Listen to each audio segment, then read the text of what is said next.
Contopia is a term we use to describe a world where every shipping container is real-time IoT connected.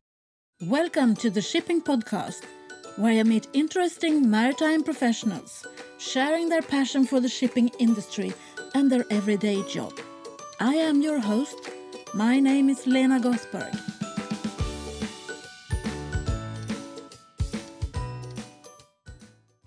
Hello, Shipping Podcast lovers. Welcome to the 108th episode of the Shipping Podcast.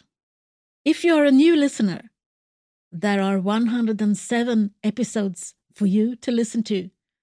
And please let me know which one you like the best. So 108 is Shachar Tal. He is the co-founder of Loginno, which is short for Logistic Innovation, and their product, Contopia, which is a term used to describe a world where every shipping container is real-time IoT connected. It's a new world now. Shachar is based in Israel. And in this episode, we talk about the dock, which is an accelerator in Israel, and we talk about Nir Gertzman. You can listen to him in episode 94 of the Shipping Podcast if you are curious about maritime innovation and startups in Israel. This episode is the first one which is recorded online. I mean, that is that we are not in the same room when we have this conversation, which happened on February the 20th, 2019. I am curious to know what you think about that, the new concept of making interviews online. So, without further ado, this is episode 108. Welcome to the Shipping Podcast. Who are you? My name is, and I'm going to use the Hebrew pronunciation, Shachar Tal. And you are from? I'm from Israel, born and raised. And what is your background? Various backgrounds. I started as a film student, transitioned into worker for the mental health industry. Then I decided to get serious. I've done my MBA, went out to be a marketing consultant. And when I decided that I don't want to consult anymore, I want to do, I looked for the best possible job, and guess what? That was it should have been in a global company and a respectable one, and that was for a shipping company. After examining banks and advertising agencies and everything, I decided to go work for a shipping company that was Sim, the big Israeli one. And I worked there until I decided to become an entrepreneur and left. Since then, I'm an entrepreneur. Okay, so what did you do when you worked for the shipping company? What was your task there? I was only the container guys could understand what the title means. And my official title was Global Manager of Special Equipment. Now, only in the container industry, they understand that equipment means containers. So I was in charge with the business development of, I was a marketing function inside the logistics department, the only one who was in charge of business development for all of the containers and services that were not dry vans. So it was reefers, mainly reefers, but also out of gauge, project cargo, dangerous goods, flats, open tops, all the services that require a little bit more expertise from the shipping company. And I was in charge of global business development, meaning, for example, if there was a heat wave in Thailand and all the shrimp production went down, and the customers of that Thai shrimp were in the UK. So let's go find another source of shrimp for the UK customers, or let's find refrigerated cargo out of Thailand because we're stuck with a lot of empty reefers that needs to be filled. That's basically How long were you there for? A little bit more than 2 years. So you said you chose the shipping company. So what was the things that attracted you the most with the shipping industry? Do you remember? I really didn't know the shipping industry before getting into it. I mean, I was a completely fresh mind.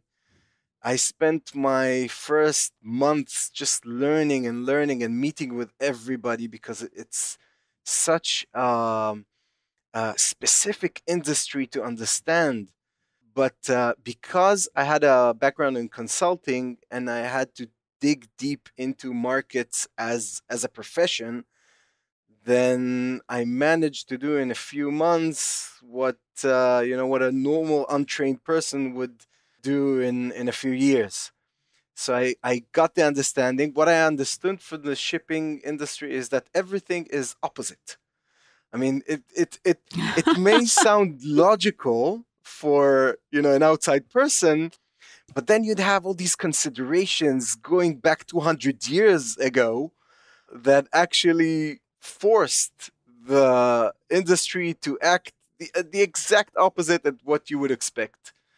Yeah, so I understood that it was an amazing industry, and I also understood that it's very hard to penetrate. I mean, I have big companies coming to us now and telling us, listen, we've been trying to talk with these shipping guys. I mean, we don't understand the language. Maybe you could help us talk to them because it's really the jargon is different, everything is different, and even though I wasn't a long time in the shipping industry, I kind of speak the language, so I'm accepted by you guys. I mean, I'm part of you, whether you like it or not. I may have all these crazy ideas, but I come from a shipping company, so I'm like stamped okay. Yeah, I think we need all these crazy ideas in the time we live in right now. So let's continue. What do you do as an entrepreneur?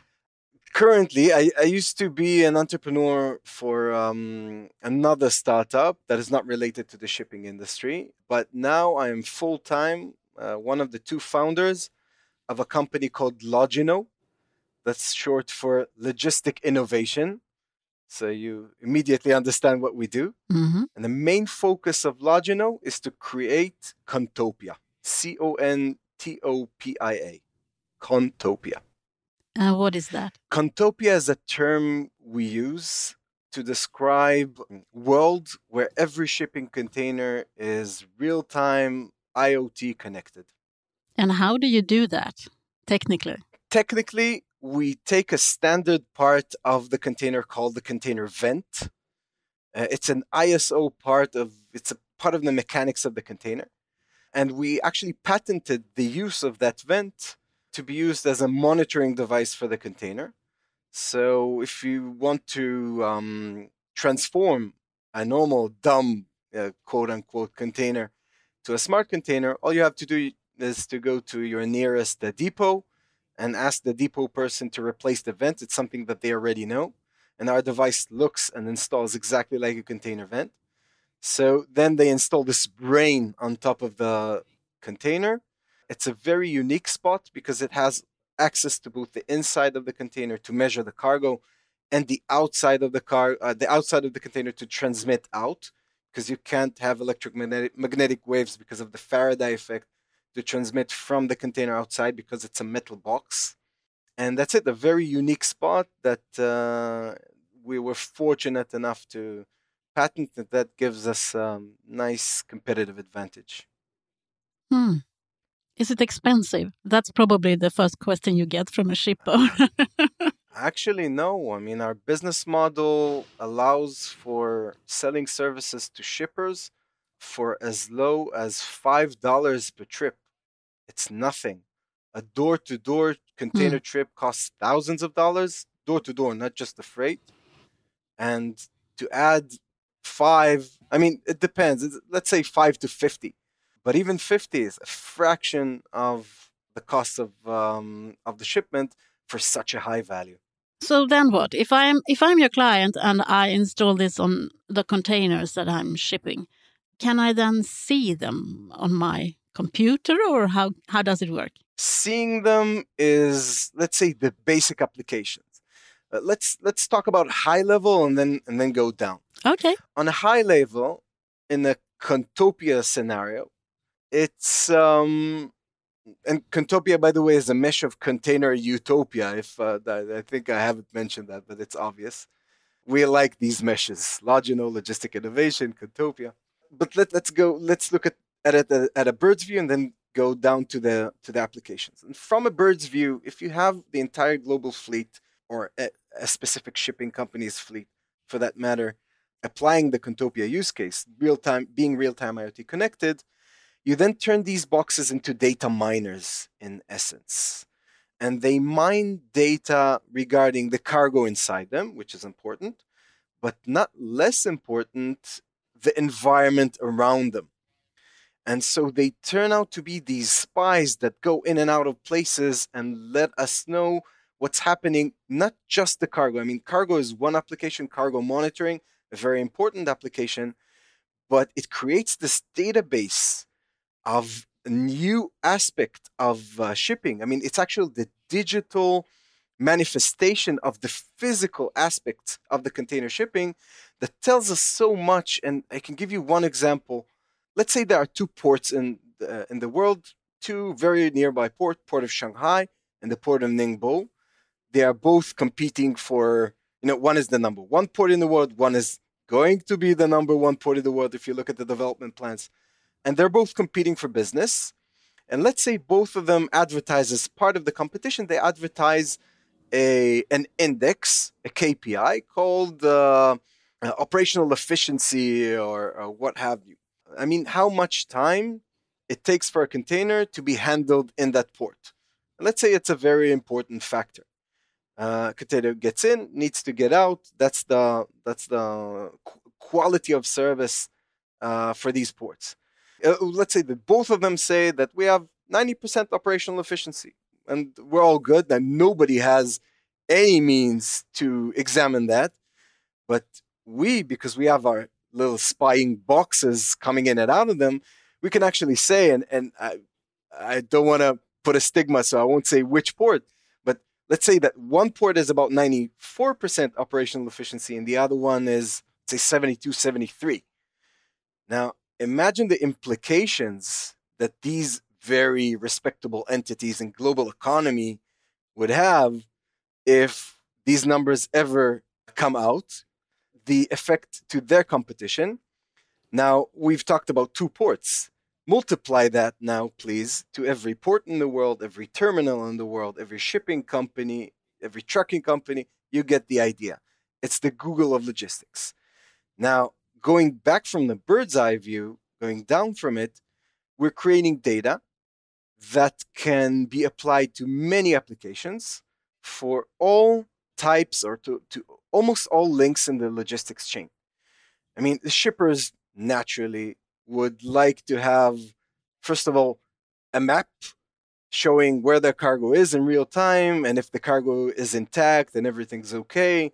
They would want maybe some more smart analysis of the data, talking about the forecasted voyage versus real-time happenings, and to see if there are irregulations, again, in real time.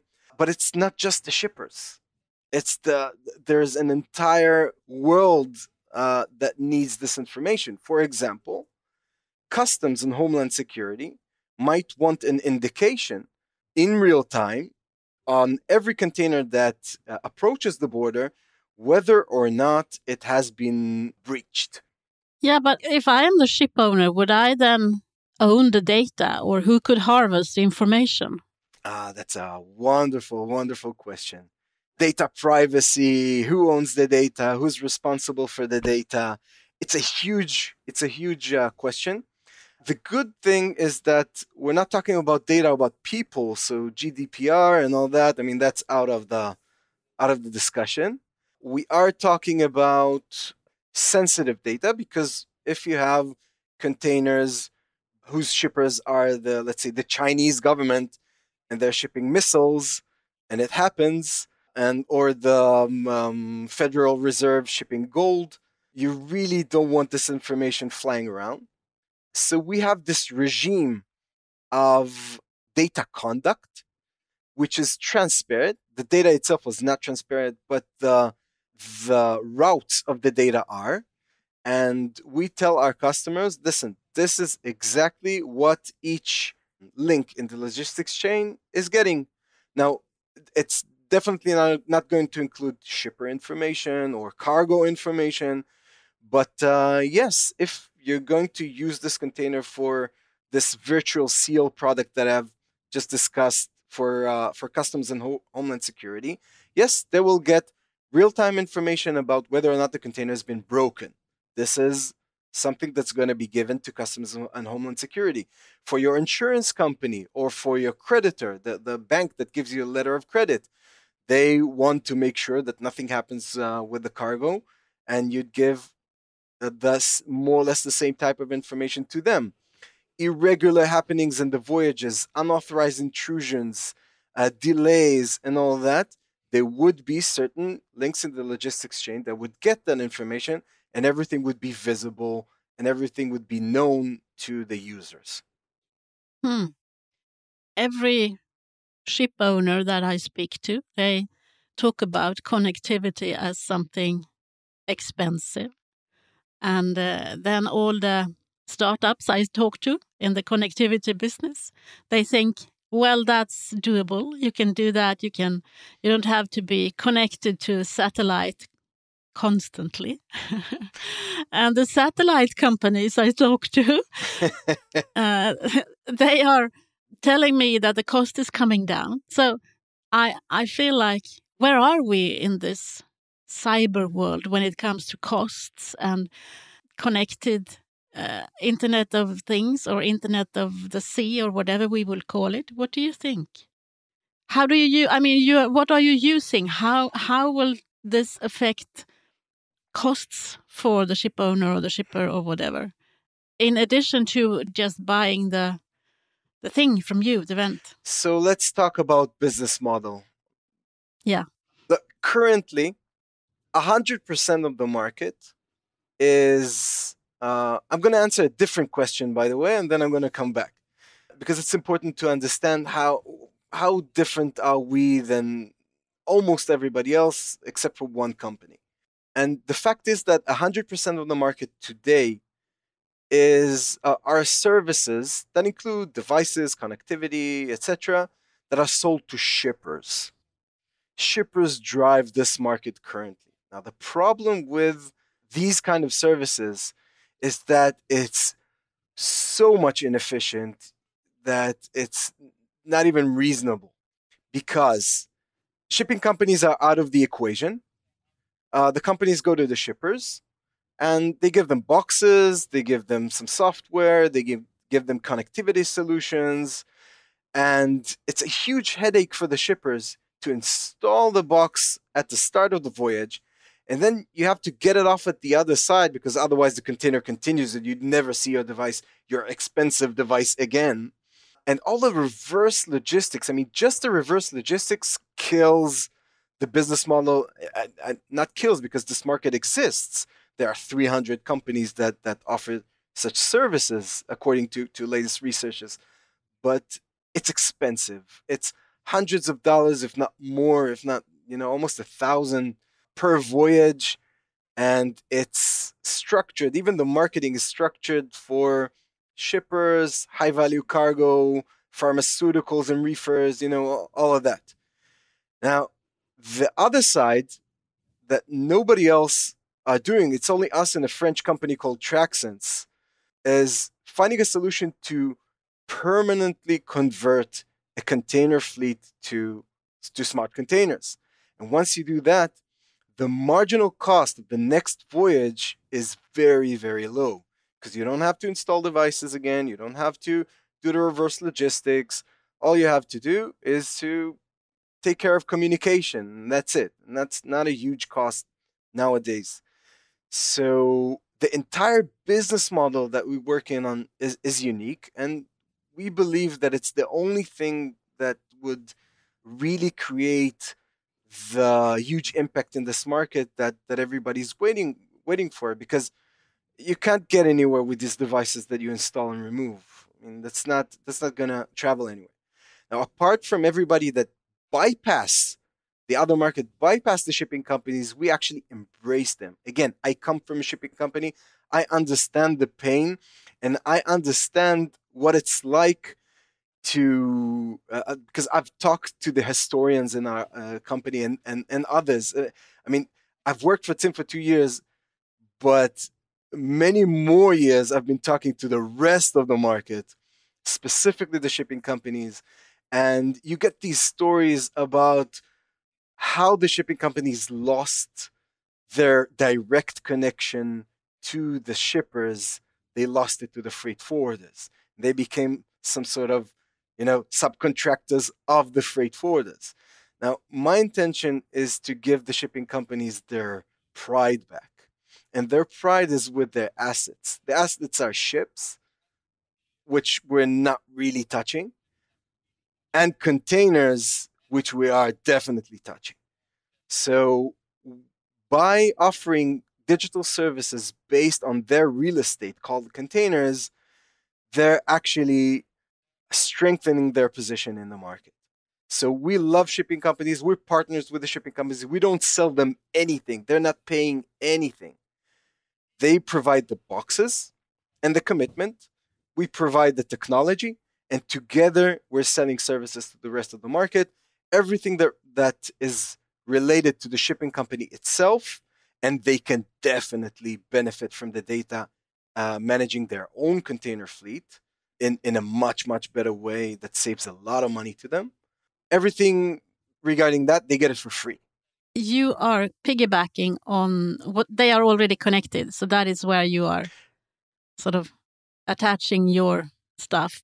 Or I'll be bold and say that they can piggyback off our device as well, because if you examine the value of the shipping container as a metal box, or the value of that small thingy that attaches to the shipping container, the data that you gather is, in the long term, much more valuable than the actual metal itself.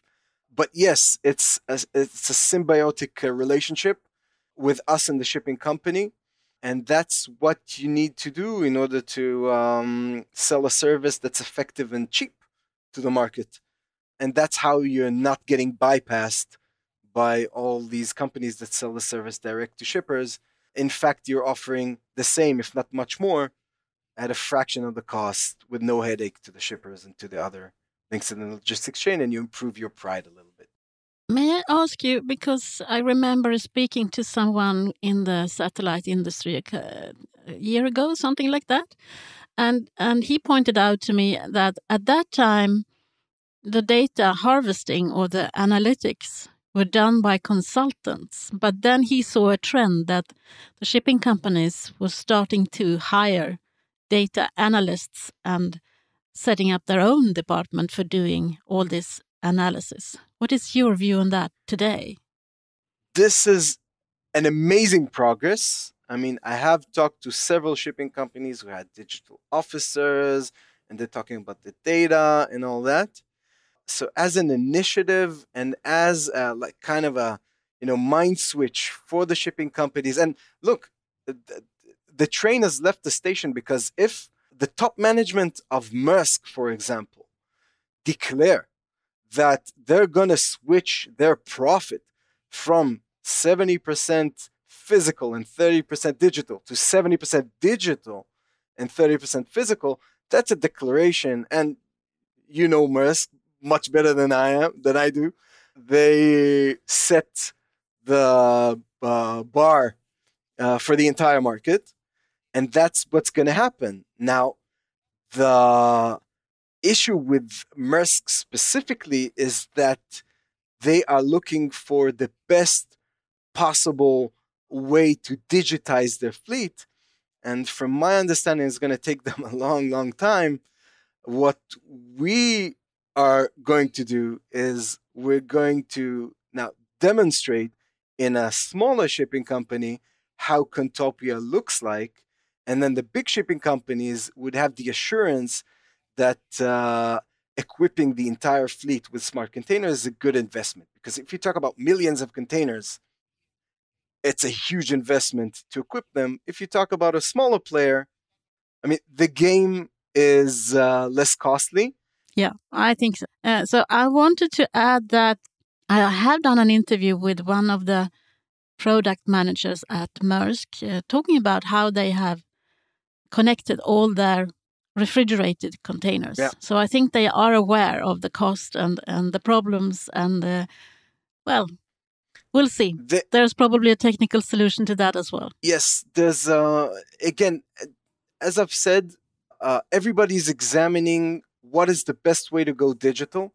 We are very strong on the fact that the containers have to be smart. There's no way around it. I mean, you can connect the entire world to the other, but the physical aspect of the container's voyage, there's only one entity that can tell you that, and that's the container itself. So we're very much for that. And again, the issue that we want to prove is a financial one.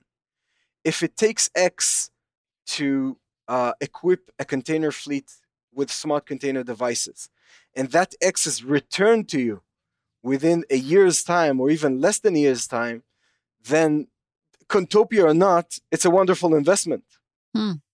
So if we can both demonstrate that financially it works and operationally that it generates data and there are consumers of the data, then we're at a very, very, very good position to start thinking about how we do this globally.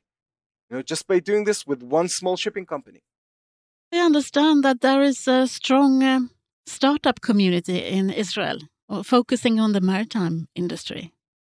Exactly. The doc, you've already talked with Nir Gatzman, one of the founders.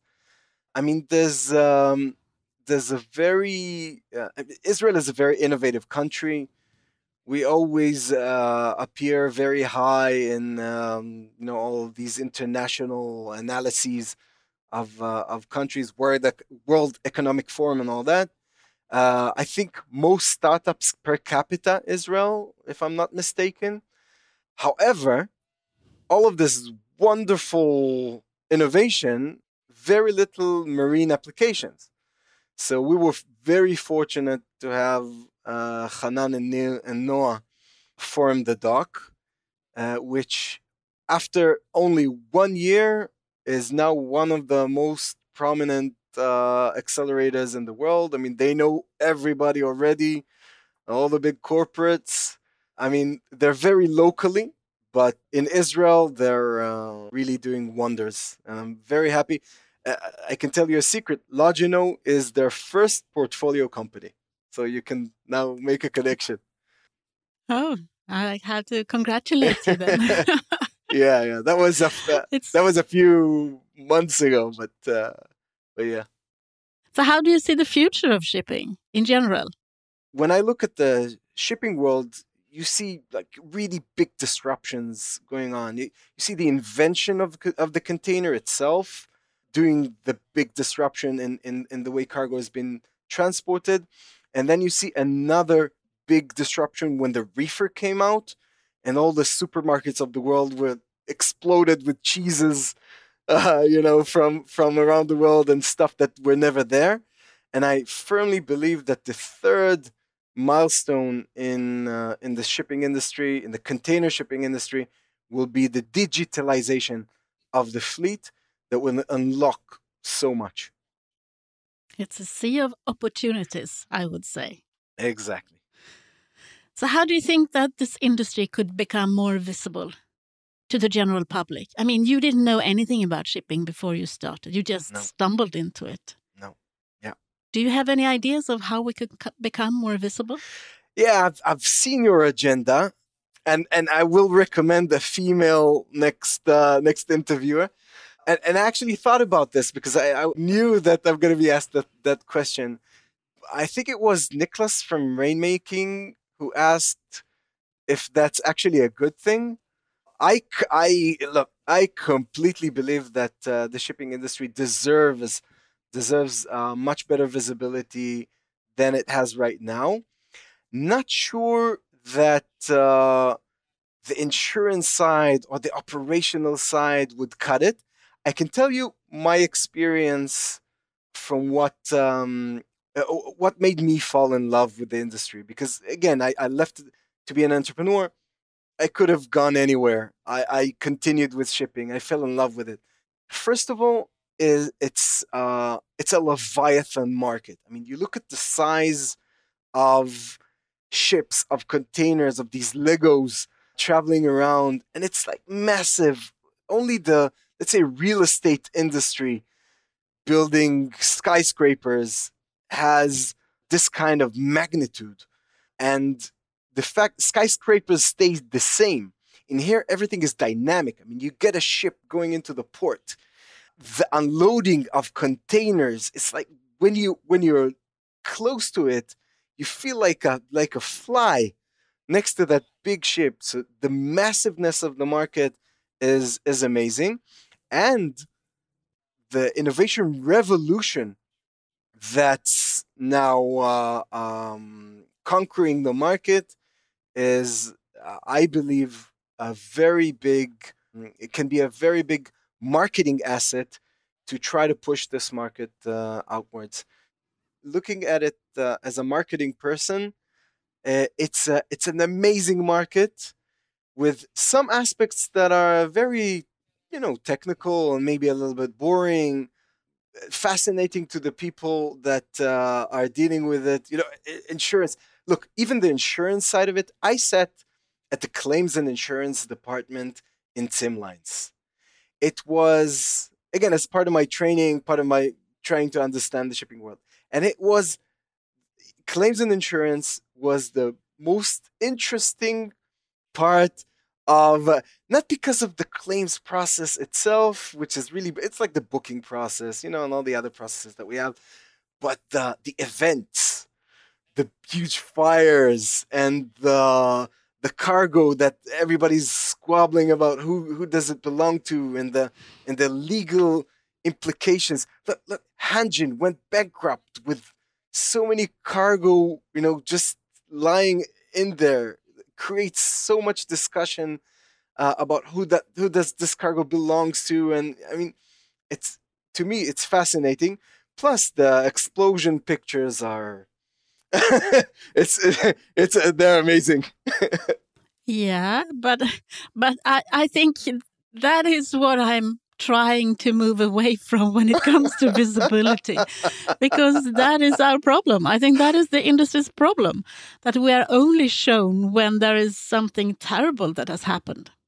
And I mean, I could hear in your voice how passionate you are about containers and the shipping industry. And how do we get that to people who doesn't know anything about shipping? We don't want them to see all the explosions and all the fires and the people going bankrupt or things like that. But I take it that you say you don't have any idea. No, I do. If I want to summarize, it's emphasizing that the shipping industry has at least a container industry has a very strong role in the global economy. I have my pitch about the company, and I always start with one box that transports valuable cargo, $6 trillion worth of cargo transported every year. It's the veins of global economy. It's a huge strategic market, and when you take the digitization angle and the innovation angle on top of it, then it becomes a very interesting market. You talk at freight tech. If you talk to some investors, and I would advise just speaking to an investor in the freight world. They're crazy about freight tech. It's very booming right now, and I think that we're in a position to have the ears of the world, set towards our direction. But again, after 5 years, 10 years, we're going to be obsolete, and people are going to talk about the next phase. But in the startup innovation scene, we have a good timing right now to start promoting the market. So who do you think I should meet the next? Who would you like to listen to in the shipping podcast? I think the most interesting person or the most interesting company that I had discussion with would be Cogoport. They're a marketplace, and there are two people that we're having amazing discussions with. One of them is called Karmit Glick, and she's a lady, and that's very good with your agenda. The other one who you may know, Karmit was also in Maersk for many years, and all of Cogoport are ex-Maersk, like all the good startups. And the other person from Cogoport is Fleming Frost, who would be an amazing guy to talk to when it comes to innovation and shipping. They have a very clear vision about what they want to do, and it is in perfect fit with what we want to do. Okay, thank you. I would try and see if I can go and meet them. Thank you very much, Shachar, for participating and doing this first ever shipping podcast online interview. It will be interesting to see how that is received by the public or by our listeners. Thank you, Lena. Best of luck. Thank you, Shachar. I am happy that you helped me test this making online interviews. I could only do that because I knew that you are tech savvy and was used to recording yourself and then sending me your part of the conversation. I'm not sure that this kind of interview would work with anyone. But if the listeners like it, I might try it again. Please drop me a line at hello@shippingpodcast.com and let me know what you think, especially if you have listened to many of the episodes that I have previously released. If you feel as if you received some value out of this episode or any other episode, it would mean a lot to me if you would consider becoming a patron of the Shipping Podcast. It's easy. You visit the website patreon.com/shippingpodcast and decide how you want to contribute to the further developments of this podcast. I happened to look into the statistics of the Shipping Podcast yesterday, and we are now pushing 185,000 downloads in more than 165 countries. And it's about 5,500 to 6,000 downloads per month. I feel humble about this. I never expected this when I started in the summer of 2015. But it only confirms to me that this is the way forward. If you agree with me, you know how to become a patron of the Shipping Podcast. I am now on my way to the Empowering Women in the Maritime Industry conference at the World Maritime University in Malmö. I need to pack my suitcase. I'm leaving tomorrow morning, but I hope to catch some interesting people for you to listen to. So, from me to you, over and out. Thank you for listening to the Shipping Podcast. Don't forget to tell everyone that you meet that there is a Shipping Podcast available and that they should download it and listen to the maritime professionals who are sharing their passion for the shipping industry.